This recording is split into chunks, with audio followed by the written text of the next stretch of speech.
The platform report on building trust in transition sets out core elements for credible corporate transition plans.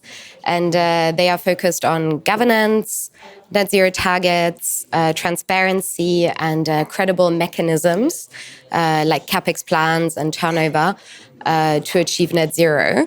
The key takeaways are three. One takeaway is that the European Commission could do more to make the legal framework in the EU more relevant for transition planning for companies, notably by publishing sectoral transition pathways for companies to use.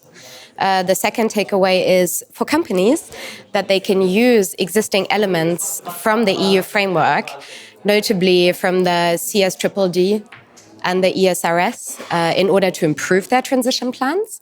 And the third takeaway is for financial market participants who are encouraged to look for those four elements that we have set out in the platform report when they assess the credibility of corporate transition plans. So in the EU, there is, of course, lots of different types of financial instruments that can be used.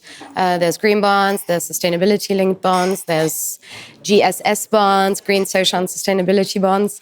But one important mechanism to mobilize private finance is the EU budget. That comes from the European Commission, where there are specific funds that have mechanisms embedded in them in order to crowd in private finance.